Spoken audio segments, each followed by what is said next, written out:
오늘 말씀의 제목은요, 사랑이라. 오늘 말씀의 제목은 사랑이라 라는 주제를 가지고 우리 함께 말씀을 나누고자 합니다.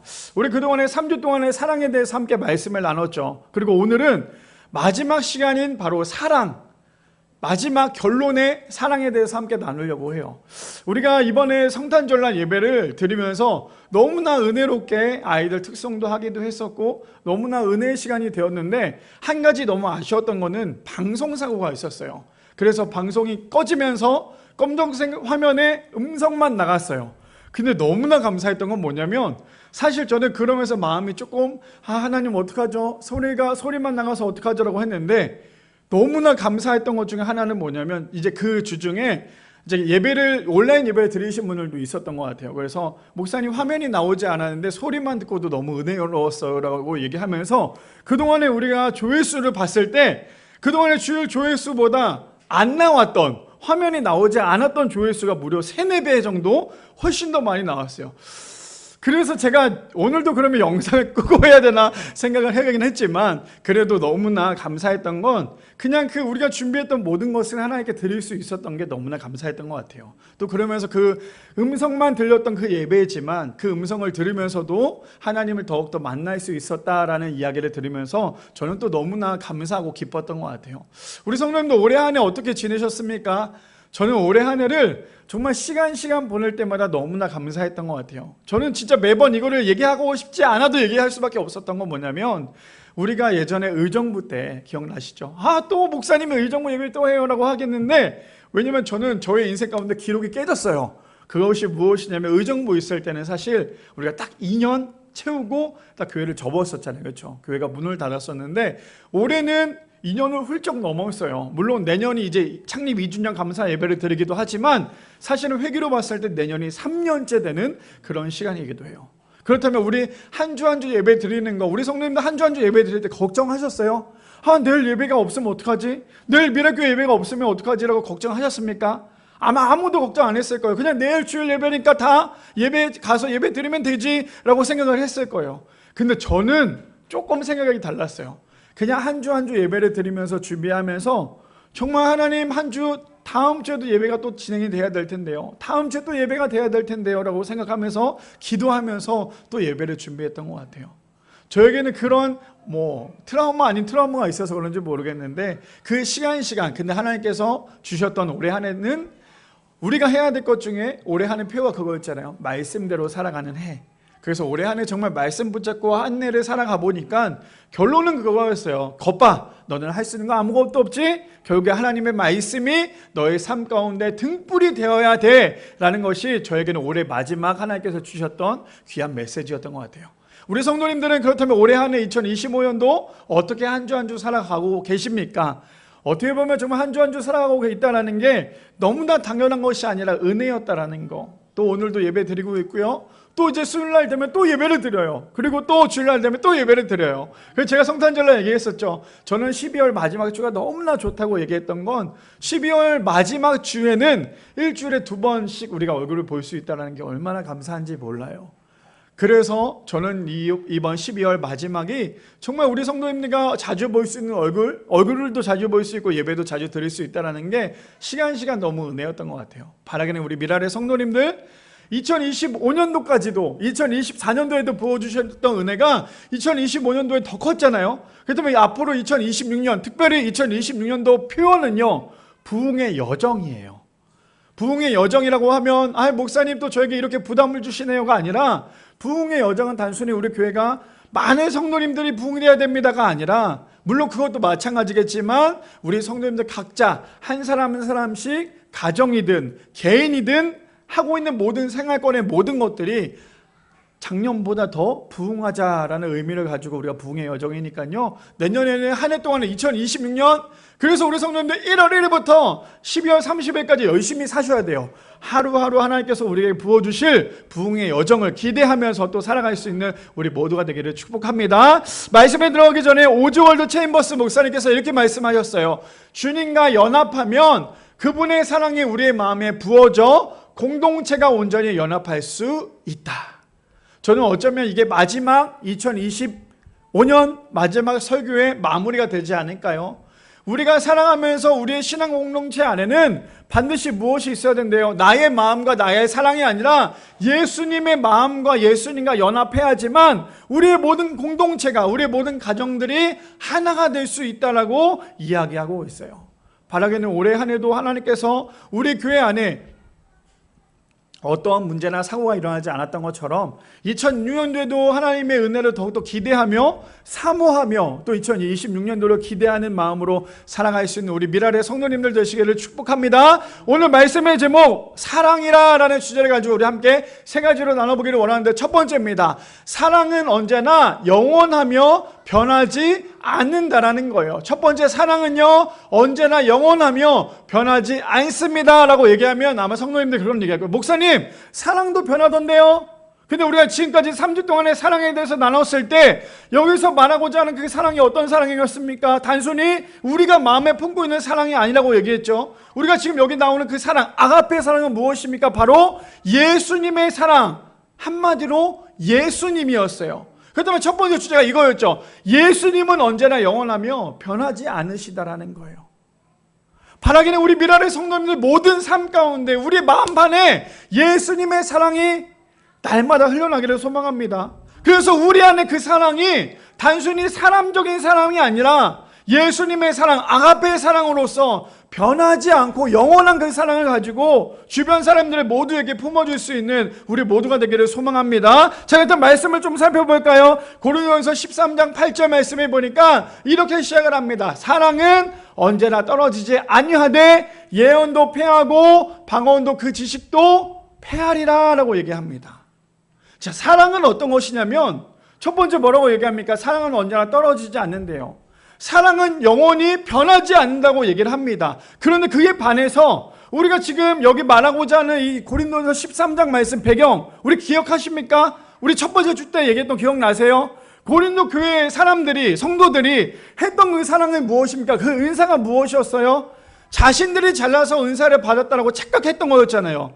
그래서 지금 마지막 사도 바울 선생님께서 이 사랑에 대해서 얘기하면서 사랑에 대해서 더 많이 부각을 시키는데, 어떻게 부각을 시키냐면 사랑은 절대로 패하지 않고 변하지 않고 영원합니다. 그런데 지금 말하고자 하는 반대로 우리가 말하는 그 은사 있죠. 예언의 은사, 방언의 은사, 그 지식, 그 모든 것들은 어떻게 된대요? 패하리라라고 얘기합니다. 하나님께서 주신, 우리에게 주신 그 모든 사랑은 절대 변하지 않지만 우리가 갖고 있는 이 모든 은사는요, 하나님 나라에 가는 그 순간 모든 은사는 없어진다라고 얘기해요. 그러니 은사는 영원하지 않죠. 그리고 은사는 누가 주신 것입니까? 하나님의 선물이라는 거예요.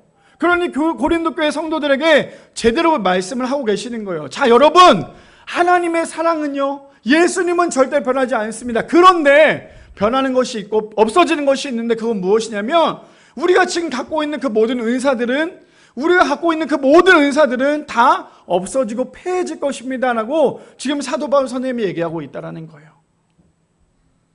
지금 사랑을 부각시키기 위해서 지금 말했던 그 모든 은사에 대해서 얘기하고 있는 거예요. 당신들이 지금 생각했던 그 수많은 은사들은 결국에는 사랑 앞에서는 아무것도 아닙니다. 그리고 당신이 갖고 있는 그 모든 은사는 사랑이 없다면 아무것도 아닙니다 라는 것을 지금 성경은 이야기하고 있는 거예요. 자, 우리도 마찬가지거든요. 우리가 신앙 공동체 안에서, 우리 미랄교회라는 이름 안에서 우리 함께 모였어요. 우리 저번 주가 아니죠. 어쩌면 저번 주도 아니고 이번 주였죠. 성탄절날 우리 하준이가 유아 세례를 받았어요. 그래서 제가 그 유아 세례를 받으면서 제 마음속에도 얼마나 뭉클했는지 몰라요. 사실 저는 우리 윤희가 부활절날, 작년 부활절날 유아 세례 받았을 때보다 이번 성탄절날 하준이 유아 세례 줄 때가 더 많이 뭉클했어요. 왜 뭉클했냐면 저의 개인적인 입장에서는 그랬어요. 우리 정 집사님이랑 이 집사님이 처녀 총각이었을 때, 청년 때 저를 만났어요. 그리고 같이 청소년 사역을 하다가 교회가 개척한다고 하니까 이 두 친구가 저에게 인사하러 오면서 목사님 개척하면 우리가 함께 따르겠습니다라고 얘기를 했어요. 그래서 같이 우리 교회가 가장 힘들 때, 아시죠? 사람이 가장 힘들 때 옆에 있는 게 진짜거든요. 근데 저는 개척을 했을 때 이번에도 좀 착각했던 것 같아요. 이번에도 개척을 하면 좀 사람들이 같이 함께 해주지 않을까? 근데 역시나 개척을 하면 함께 해주는 사람은 없어요. 그런데 가장 힘들 때 우리 정 집사님, 이 집사님이 저에게 힘이 돼주겠다고, 함께 예배하겠다고 저를 찾아와서 함께 예배를 드리고 벌써 2년이라는 시간 동안 함께 예배를 드리고 있어요. 근데 더 놀라운 건 저에게 찾아왔던 가장 큰 원인은 목사님 교회 함께 하겠습니다 보다 더 컸던 건 목사님 저희가 결혼합니다. 주례를 세주세요 라는 마음이 더 컸던 것 같아요. 그래서 저에게 주례를 봐달라고 해서 제가 뭐라고 얘기했냐면 저 미안한데 같이 늙어가는 입장에서 지금 내가 무슨 주례를 봐주겠냐. 나랑 나이가 몇 살 차이 난다고. 근데 또 그 이야기가 저에게 너무나 감동이 됐어요. 또 저에게는 또 처음으로 하는 주례이기도 했어요. 그래서 2명의 친구를 주례를 해주기로 했고요. 또 2분이 결혼을 했죠. 우리 미랄교회 안에서. 그리고 아이까지 출산을 했어요. 근데 그 아이가 이번 성탄절날 유아 세례를 받았어요. 그러니 저에게는 얼마나 은혜였고 얼마나 감동의 시간이었는지 몰라요. 제가 왜 이렇게 말씀을 드리냐면 우리가 신앙 공동체 안에서 함께 모였어요. 어느덧 2년이라는 시간 동안 함께 지나고 있는데 이 시간 동안에 우리는 우리의 감정적인 사랑이었다면 아마 서로에게 실망했을 수도 있어요. 정말 우리가 그냥 내 개인적인 생각이었다면 서로에게 실망을 했을 수도 있어요. 그런데 우리가 2년 동안 함께 사역하면서 어쩌면 우리가 예수님께서 주셨던 그 아가페 사랑으로 인해서 우리가 2년 동안 열심히 달려오지 않았나? 라는 생각이 되게 많이 들었던 것 같아요. 무엇입니까? 예수님께서 주셨던 그 아가페 사랑이 없으면 우리는 아무것도 아니라는 거예요. 아무리 우리에게 방언하는 은사, 아무리 우리에게 어떤 은사가 있다 할지라도요, 그 은사 안에는 사랑이 없다면 그 은사는 아무것도 아닌 거예요. 근데 오늘 본문에 뭐라고 얘기합니까? 그래서 사랑은 변하지 않고 사랑은 영원한 것이다 라고 얘기합니다. 아무리 너네들이 훌륭한 은사를 갖고 있다 할지라도 그 은사 안에 사랑이 없다면 그것은 아무것도 아니야 라고 얘기하는 것이 오늘 본문의 이야기라는 거예요. 자, 그러면서 요한일서 4장 7절에서 10절 말씀해 보니까 사랑을 이렇게 표현합니다. 사랑하는 자들아 우리가 서로 사랑하자. 사랑은 하나님께 속한 것이니 사랑하는 자마다 하나님으로부터 나서 하나님을 알고 라고 얘기합니다. 그래서 우리가 해야 될 건 무엇이래요? 사랑해야 된대요. 그러면서 8절에 보니까 이렇게 얘기합니다. 사랑하지 아니하는 자는 하나님을 알지 못하나니 이는 하나님은 사랑이심이라. 사랑이 어떤 사랑인지 아시겠죠? 우리가 그동안에 말했던 사람과의 사랑을 얘기하는 게 아니에요. 지금 여기서 말하는 그 사랑은 하나님의 사랑, 예수님의 사랑, 아가페의 사랑을 얘기하고 있는 거예요. 그러니까 뭐라고 얘기합니까? 사랑하지 아니하는 자는 하나님을 뭐래요? 알지도 못한대요. 왜요? 하나님의 사랑이시기 때문이래요. 그러면서 9절에 보니까 이렇게 얘기합니다. 하나님의 사랑이 우리에게 이렇게 나타난 바 되었으니 하나님이 자기의 독생자를 세상에 보내심은 그로 말미암아 우리를 살리려 하심이라. 하나님의 사랑이 어떤 사랑인 줄 아시겠어요? 우리 성탄절날도 얘기했지만 하나님의 사랑은 자신이 가지고 있는 세상에 단 하나 가장 소중한 그 보물을 이 세상 가운데 내어주신 거예요. 대속물로 죄값을 치러주신 거예요. 그것이 바로 하나님의 사랑이라는 거예요. 한마디로 죽기까지 사랑하셨던 하나님의 사랑이에요. 그래서 10절에 이렇게 얘기합니다. 사랑은 여기 있으니 우리가 하나님을 사랑한 것이 아니요 하나님이 우리를 사랑하사 우리 죄를 속하기 위하여 화목제물로 그 아들을 보내셨습니다. 그래서 우리 성도님들 착각하지 말아야 할 것 중에 하나가 있어요. 무엇입니까? 하나님, 내가 이만큼 하나님을 사랑하는데 왜 아직도 나의 삶은 변하지 않습니까? 하나님, 내가 이렇게 하나님을 사랑하는데 왜 아직도 나는 아무것도 안 한 것이 되었습니까? 라고 얘기할 수밖에 없는 게 우리의 인생 아닙니까? 그런데요, 우리가 하나님을 사랑해서 우리가 변하는 게 아니라 하나님께서 우리를 먼저 사랑하셨다라는 거예요. 하나님이 우리를 먼저 사랑하셨다라는 거. 그래서 우리가 착각하지 말아야 될 건 무엇이에요? 내가 하나님을 이만큼 사랑한다가 아니라 하나님이 우리를 이만큼 사랑하신다는 거예요. 그러니 우리는 하나님 앞에 겸손할 수밖에 없다라는 거죠. 왜요? 하나님 자체가 사랑이기 때문이에요. 그러니 오늘 첫 번째 주제가 무엇이었어요? 사랑은 변하지 않아요. 그리고요, 영원하다라는 거예요. 하나님이 변하십니까? 아니죠. 하나님이 변한 게 아니에요. 우리가 변하는 거예요. 하나님이 영원하지 않으십니까? 아니죠. 하나님은 영원하시지만 우리가 영원하지 않는 거예요. 우리가 이만한 시험이 우리에게 왔을 때 우리는 어떻습니까? 우린 자꾸만 우리의 신앙을 테스트하잖아요. 이만한 걸림돌 때문에 우리가 넘어졌을 때 내가 교회를 다녀야 될까? 내가 하나님을 믿어야 될까? 라고 생각하는 게 우리의 모습이잖아요. 그래서 우리는 끝까지 변하잖아요. 그리고 우리는 영원하지 않잖아요. 그래서 우리가 해야 될 건 무엇입니까? 하나님을 붙들어야 되는 거예요. 왜요? 하나님은 변하지 않고 하나님은 영원하시기 때문이에요. 그뿐 아닙니다. 요한복음 21장 15절에서 17절에 보니까 이렇게 얘기합니다. 그들이 조반 먹은 후에 예수께서 시몬 베드로에게 이르시되 요한의 아들 시몬아 내가 이 사람을 나보다 나를 더 사랑하느냐 하시니 이르되 주님 그러하나이다. 내가 주님을 사랑하는 줄 주님께서 아시나이다. 이르시되 내 양을 먹이라 하시고, 자, 첫 번째 예수님께서 누구에게 얘기합니까? 시몬 베드로에게 얘기하는 걸 뭐라고요? 너가 나를 정말 사랑하니? 라는 질문을 합니다. 두 번째입니다. 두 번째 16절에 또다시 질문합니다. 또 두 번째 이르시되 요한의 아들 시몬아 내가 나를 사랑하느냐 하시니 이르되 주님 그러하나이다. 내가 주님을 사랑하는 줄 주님께서 아시나이다. 이르시되 내 양을 치라 하시고, 주님께서 두 번째 뭐라고 얘기합니까?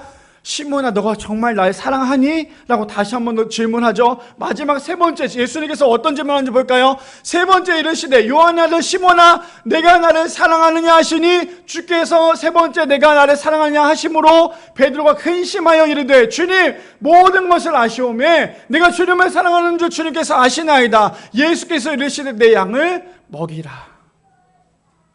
지금 우리가 읽었던 이 세 개의 절 중에 예수님께서 공통적으로 하신 말씀이 있어요. 그것이 무엇이에요? 내가 나를 사랑하느냐? 저 말씀 우리가 예전에 한번 설교 때도 했었지만, 저기서 말하는 예수님께서 너가 나를 사랑하느냐의 그 질문이 어떤 내용인지 아세요? 어떤 마음으로 질문하는지 아십니까? 예수님께서 요한의 아들 시몬아 너가 나를 사랑하느냐? 너가 나를 사랑하느냐? 너가 나를 사랑하느냐? 라고 질문했던 그 내용은 딱 하나예요. 무엇이냐면 내가 너를 정말 사랑해. 내가 정말 너를 사랑해. 그런데 넌 날 정말 사랑할 수 있니? 지금 예수님의 질문에는 그냥 단순히 너가 나를 사랑하는지 나는 궁금해가 아니라 내가 너를 이만큼 사랑하는데 너는 그럼에도 불구하고 나를 사랑하니? 지금 저 내용을 우리는 그냥 읽으면 그냥 예수님을 사랑한다고 얘기하면 되겠지가 아니에요. 예수님께서 분명히 베드로가 얘기했잖아요. 너는 닭이 울기 전에 나를 배반할 거야. 근데 베드로는 뭐라고 얘기합니까? 내가 죽을지언정. 다른 사람은 몰라도 내가 죽을지언정 예수님 배반하지 않겠습니다. 그렇게 얘기했던 베드로가요, 닭이 3번 울자마자 예수님을 부인해요. 아니 저주해요. 그게 바로 베드로의 모습이었어요. 그리고 난 다음에 예수님께서 죽으시고 부활하셨을 때 베드로에게 나타나 다시 한 번 더 말씀하시는 거예요. 정말 너가 날 사랑하니? 정말 너가 날 사랑하니? 정말 너가 날 사랑하니? 우리 성도님들, 예수님이 우리에게 찾아와서 질문하실 때가 있어요. 혜영아, 너가 정말 날 사랑하니? 너가 정말 날 사랑하니라고 질문해요.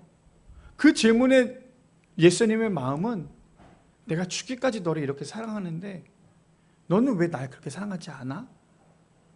널 정말 날 사랑하고 있는 거 맞니? 지금 예수님의 질문이에요. 왜 베드로의 그런 모습에 예수께서 질문했을까요? 어쩌면 베드로의 살아가는 그 인생 가운데 자신의 걸림돌이었잖아요. 어떻게 보면 예수님이 자신에게 걸림돌이었어요. 근데 그럼에도 불구하고 예수님께서 찾아오셔서 베드로에게 질문하는 거야. 너가 정말 날 사랑하니? 근데 우리의 인생도 마찬가지예요. 살아가면서 예수님이 우리의 인생 가운데 걸림돌이 될 때가 있어요. 그게 언제예요? 내가 내 뜻대로 하고 싶을 때가 많은데 내 뜻대로 하지 못하게 막으실 때, 그때 예수님이 우리의 인생 가운데 걸림돌이 될 때 있다는 거죠. 근데 그때 예수님께서 우리가 찾아오세요. 너는 나를 걸림돌이라고 생각하지만 그래도 넌 날 사랑하니?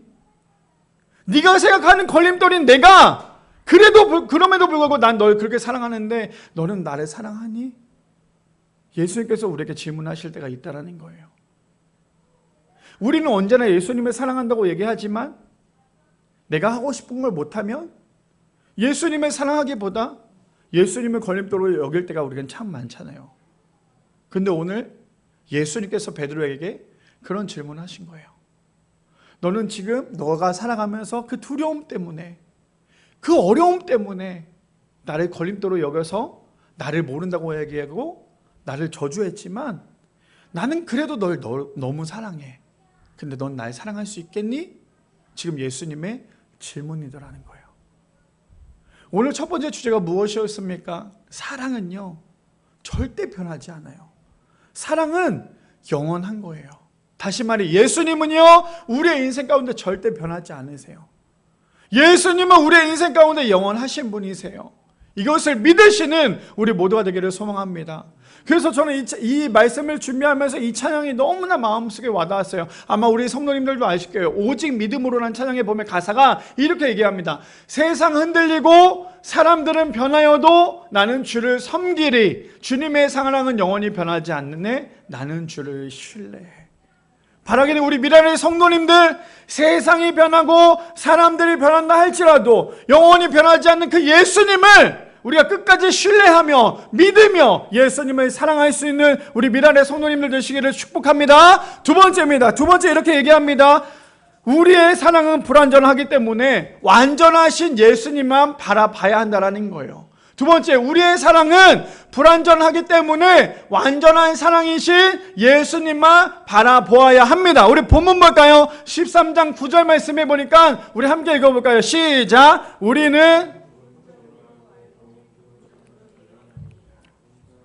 9절에 보니까 우리는 부분적으로 알고 부분적으로 예언하니 라고 얘기하고 있어요.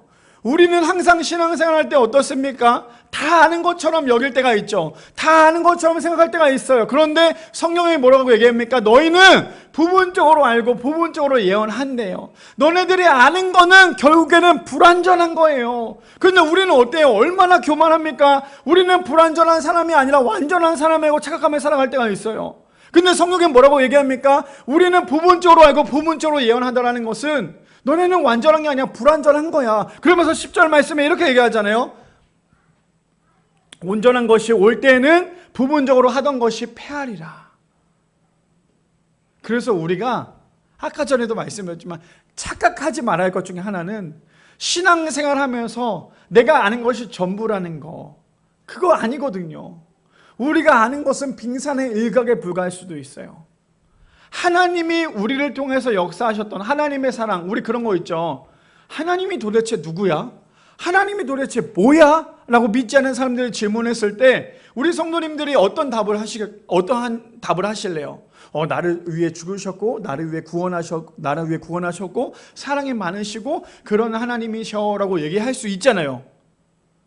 근데 하나님은 그 정도의 하나님일까요? 아니에요. 솔직한 말로 하나님이 누구냐라고 얘기한다고 우리는 잘 몰라가 답이에요. 하나님은 유한하신 분이 아니라 어떤 분이십니까? 무한하신 분이잖아요. 근데 우리는 언제나 하나님을 내 안의 틀에 가두다 보니까 하나님을요, 무한하신 하나님이 아니라 유한하신 하나님으로 만들 때가 참으로 많다라는 거예요. 그래서 오늘 본문은 뭐라고 얘기합니까? 너네들이 아는 건 거기까지밖에 없는 거야. 너네들이 다 안다고 생각하지만 너네들이 아는 것은 일부분에 불과해.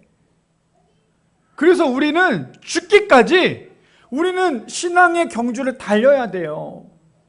근데 내가 지금 나 오늘 생각해 보니까 신앙 한 10년 한 것 같아. 이 정도면 뭐 다 했지. 사실 그렇잖아요. 초등학교 6년, 중학교 3년, 고등학교 3년, 대학교 4년, 대학원 2년에서 3년 다니면 모든 학교 과정 끝나잖아요. 그 모든 걸 다 안다고 하지만 사실 아니잖아요. 더 많잖아요. 제가 지금 요즘에 뭐 하고 있냐면요, 사회복지 공부를 하고 있어요. 공부를 하면서 그동안에 쓰지 않았던 이 머리를 굴리는 얼마나 힘든지 몰라요. 중간고사, 이제 다음 주면 또 중간고사예요. 저번 주에 제가 중간고사를 봤는데 다음 주에 또 중간고사가 있고 과제도 많고 쪽지 시험도 있고요. 또 토론하는 것도 있어요. 지금 이걸 하면서 어떤 생각이 드냐면 저는 제가 이만큼이면 좀 제가 왜냐면 제가 신학교 다녔을 때 저희가 필수는 아니라 그 공통적으로 같이 배웠던 게 사회복지도 있었어요. 그러니까 그냥 나는 뭐 학교 때 배웠던 게 있으니까 이 정도는 알겠지라고 하고 지금 배우고 있는데 아니에요. 제가 알고 있었던 거는 정말 이만큼 빙산의 일각에 불과하더라는 거예요. 근데 저의 착각 가운데 있다 보니까요, 나는 이만큼 알고 있어. 제가 왜 사회복지를 공부하고 지금 자격증을 따려고 하냐면요, 내가 알고 있었던 거에 대한 한계를 느꼈기 때문이에요. 저는 제가 느끼고 있는 한계를 느끼기 때문에 공부를 다시 시작을 하고 있어요. 제가 이걸 말씀을 드리는 이유, 그렇다면 우리 성도님들은 지금까지 우리가 올해 한 해 말씀대로 살아가는 해 말씀을 보면서 한계를 느끼셨습니까? 아니면 안 느끼셨습니까? 느꼈다면 그게 은혜예요. 안 느꼈는데요. 목사님 저는 다 알고 있는데요. 라고 한다면 그거는 다 아는 게 아니에요.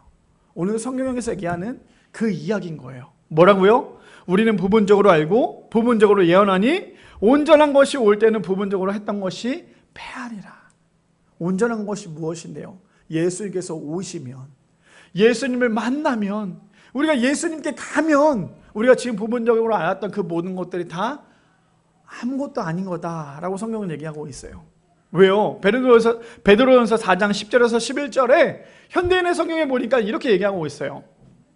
베드로전서 4장 10절에서 11절, 여러분이 각자 받은 은혜의 선물이 무엇이든 간에 하나님의 여러 가지 은혜를 맡은 선한 관리인답게 서로를 섬기는데 그것을 사용하십시오라고 얘기하고 있어요. 저게 뭔데요? 은사잖아요. 은사. 다시 한 번 더, 여러분이 각자 받은 은혜의 선물, 은사를 무엇이든지 간에 하나님의 여러 가지 은혜를 맡은 선한 관리인답게, 청지기답게 서로를 섬기는데 그것을 사용하십시오라고 얘기하고 있어요. 그래서 우리가 받고 있는 그 은사를 가지고 절대로 자랑해서는 안 되는 거예요. 그러면서 11절에 보니까 뭐라고 얘기하는지 볼까요? 11절에 말씀을 전하는 사람은 하나님의 말씀을 전하는 것처럼 하고 봉사하는 사람은 하나님의 주시는 힘으로 하는 것처럼 하십시오. 그러면 모든 일에 예수 그리스도를 통해 하나님의 영광을 받으실 것입니다. 이해되세요? 어떻게 하래요? 무엇이든지 예수님께서 주신 것대로 하래요. 그래야지만 하나님께서 영광을 받으신대요. 내가 내 생각과 내 뜻대로 하는 것이 아니라 하나님께서 나에게 부어주셨던 그 은혜와 그 힘과 그 능력을 가지고 사용해야지만, 그래야지만 하나님께서 영광을 받으신대요. 요즘에도 계속 TV에서 나오는 것 중에 하나가 있어요. 그게 뭐냐면 내가 하나님께서 받은 그 은사가 특별해. 그러니 그 특별한 은사를 가지고 사람들을 계속 미혹해요. 우리 이단 함께 나눴던 거 기억나시죠? 이단 어떤 것이요? 같은 길이지만 마지막은 다른 길이에요. 근데 착각하고 있는 것 중에 하나가 무엇이냐면, 우리 성도님 그래서 여기서 분별해야 될 거, 우리가 이단 때도 배웠지만 주변에 혹시 어떤 사람이 미안한데 나는 하나님께서 특별하게 치유의 은사를 주셨고 나에게 특별히 뭔가 은사를 주셨어라고 얘기하면서, 그러니까 너는 나와 함께 하자라고 얘기한다면 바로 물러서야 돼요. 그 사람과 거리를 둬야 돼요. 무슨 말입니까? 물론 특별한 은사가 있을 수도 있지만 그 특별한 은사는요, 하나님께서 주신 거예요. 공동체를 살리기 위해서. 각 개인을 살리는 것도 중요하지만 하나님께서 주신 은사는요, 공동체를 살리기 위해서 주신 게 은사예요. 근데 그 은사를 가지고 뭐 합니까? 제가 정말 놀랬던 거는 몇 주 전에 TV에서 한 사람이 자신은 하나님께서 받은 은사가 있는데 물질의 은사가 있어서 자신이 찝어지는 주식을 뽑으면 그 주식대로 막 돈이 올라간대요. 이야, 만약에 그런 사람이 우리 주변에 있다면 우리도 교회 건축 좀 할 수 있지 않을까요? 그런 사람 때문에. 근데 보니까 결론은 그 사람은 사기꾼이었어요. 자기가 받은 그 돈을 가지고 돌려막기를 하다가 나중엔 도망갔어요. 무슨 말이에요? 제가 그걸 보면서 너무나 화가 나는 것 중에 하나였어요. 그러면서 화가 나지만 또 한편으로는 제가 엄청 반성을 하는 것 중에 있어요. 그게 뭐냐면, 하나님, 절대로 하나님의 이름으로 장사하지 않게 해주세요. 절대로 하나님의 이름으로 장사하지 않게 해주세요. 지금 저들이 자신의 은사를 가지고 하나님의 이름으로 장사를 하잖아요. 근데 그들만이 아니에요. 비단 그들만이 아니라 저도 마찬가지예요. 강단에 서서 하나님의 이름을 가지고 장난치면, 하나님의 이름을 가지고 내 마음대로 얘기하면 그게 장사예요. 근데 오늘 성경에 뭐라고 얘기합니까? 너네 힘으로 하는 것이 아니라 예수 그리스도의 능력으로 할 때 하나님께서 영광을 받으시는 거야 라고 지금 성경은 얘기하고 있어요.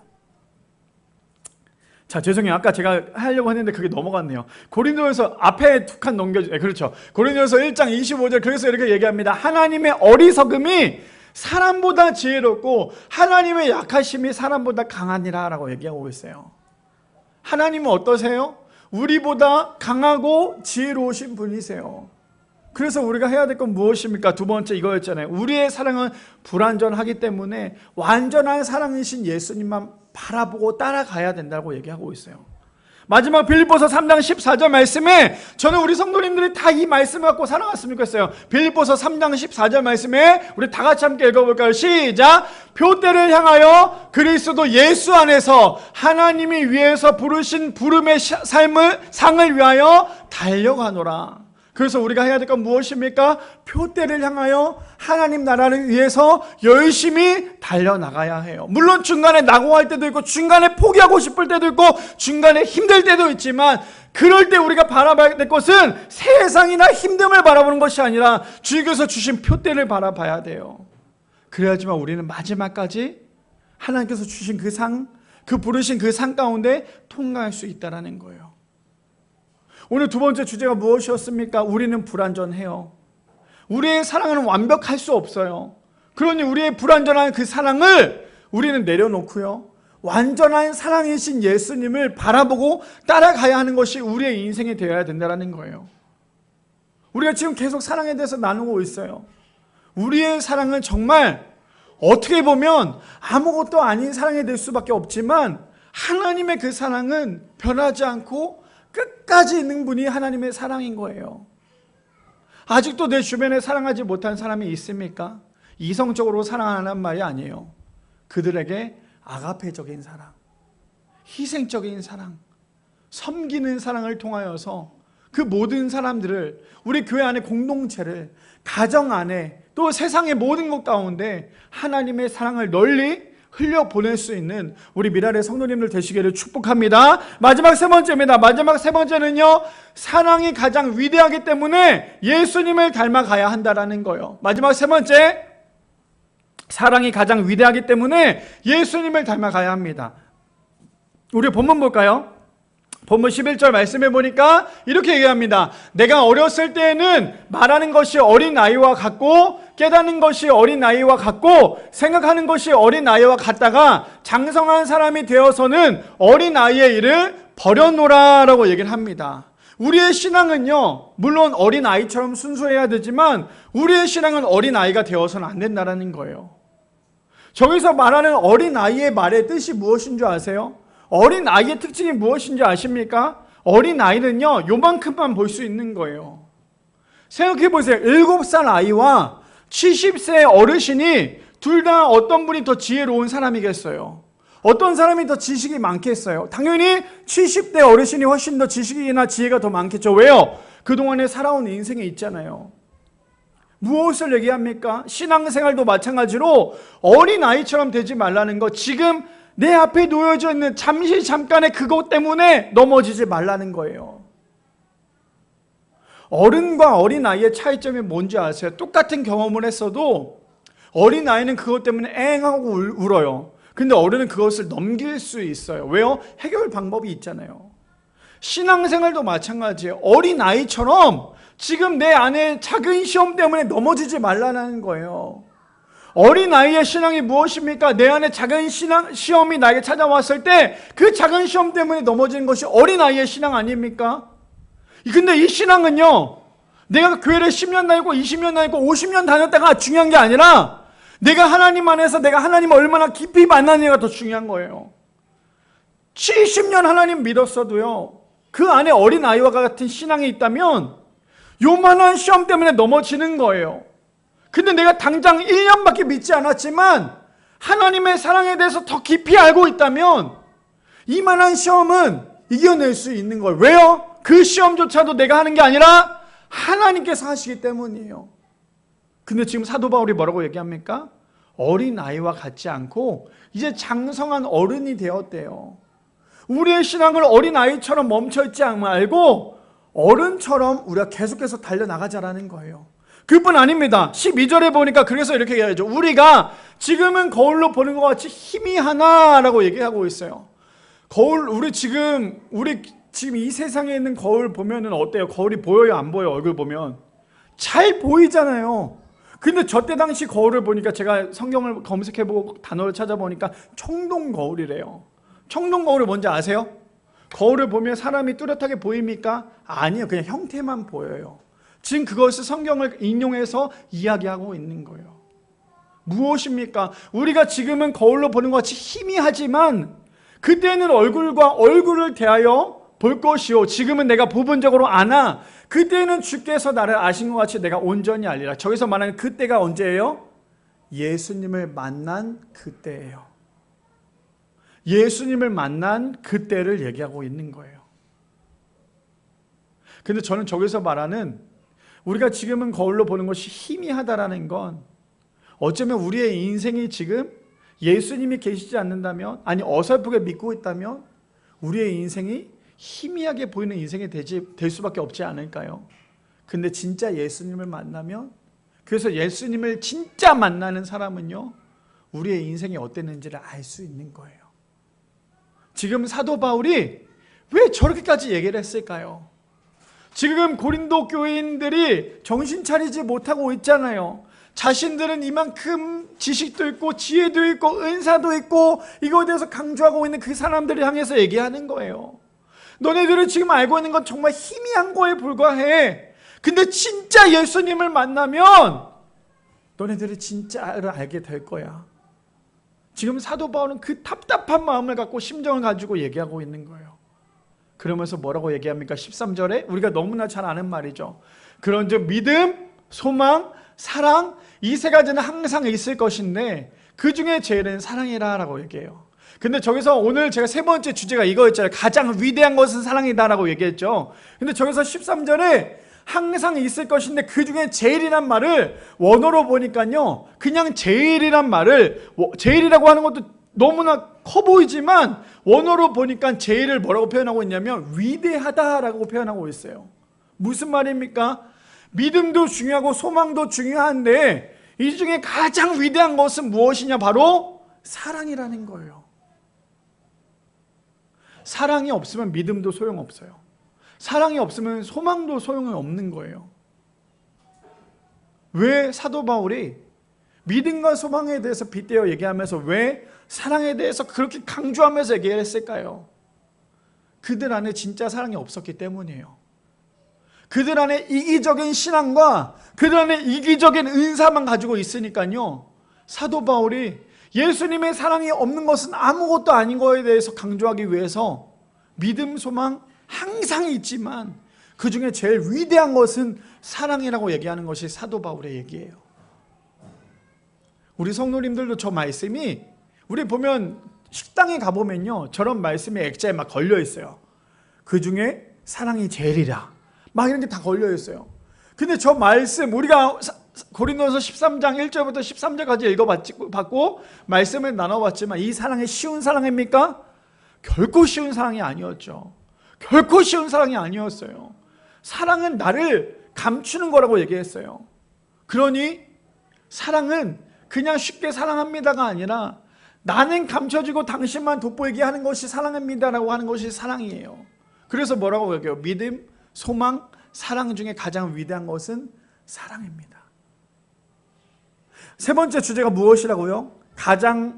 사랑이 가장 위대하기 때문에 예수님을 닮아가야 한다는 거예요.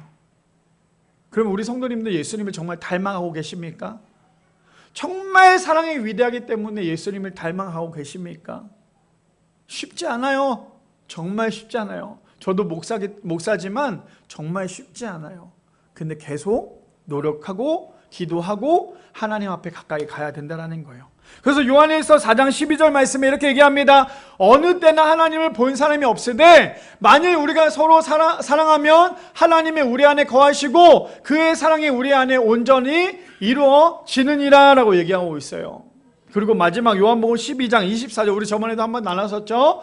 내가 진실로 진실로 너에게 이르노니 한 알에 밀이 땅에 떨어져 죽지 아니하며 한 알 그대로 있고 죽으면 많은 열매를 맺느니라. 제가 학교 다녔을 때 저 말씀이 제일 싫었어요. 저희 학교가 미라엘 선교 뭐 이렇게 해서 막 미라엘 그런 게 있었거든요, 학교 자체가. 근데 꼭 마지막 시험에 저 말씀을 외워야 돼요. 한 글자라도 틀리면 안 되고 외워야 돼요. 대학교 때도 그랬고 대학원 때도 그랬고 저 말씀을 계속 외우라고 얘기를 해요. 도대체 저게 뭐길래 저렇게 외우라고 했나. 근데 보니까요, 저희 교회 이름이 미랄교회가 됐어요. 제가 미랄교회가 되고 처음에 의정부였을 때 미랄교회 개척을 하고 저희 학교 교수님들 찾아갔어요. 교회 입당 예배를 드리고 선물을 가지고 찾아갔어요. 찾아갔는데 제가 학교 다녔을 때 그렇게 좋은 이미지는 아니었나 봐요. 아니었어요. 그래서 선물을 가지고 교수님 찾아갔는데 교수님이 개척했다고 네가? 딱 얘기하는 거예요. 그래서 네, 오늘 저희가 개척을 해서 입당 예배도 드렸어요. 여기 했더니 교회 이름이 뭐야? 라고 얘기해서 미랄교회예요, 미랄교회입니다 라고 얘기했더니 교수님들이 아주 그냥 놀라는 거예요. 너 학교 다녔을 때 요한복음 12장 24절도 못 외우면서 네가 무슨 미랄교회를 얘기하냐고. 근데 지금 저 말씀이 저에게는 어쩌면 인생의 가장 큰 터닝포인트가 되지 않았나.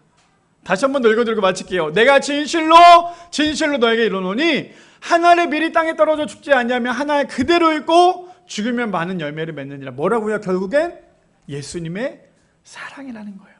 예수님께서 죽으셨기 때문에 많은 열매를 맺으신 것처럼 예수님께서 하나의 미랄이 되셨기 때문에 이 땅 가운데 오셨고 심겨져서 죽었기 때문에 많은 열매를 맺은 것처럼 바라기는 우리 미랄의 성도님들 3주 동안에 우리가 함께 사랑에 대해서 나눠봤어요. 사랑은 사랑이 없으면 사랑이라 라고 주제 갖고 우리 3주 동안 나눠봤으면 우리가 앞으로 해야 될 그 사랑은 무엇입니까? 세상 가운데 하나의 미랄이 되어서 심겨져서 하나의 열매를 맺을 수 있는, 그래서 정말 우리 안에, 우리 교회 안에, 우리 공동체 안에 말뿐인 사랑이 아니라 진짜 사랑으로 살아갈 수 있는 우리 미랄의 성도님들 되시기를 축복합니다.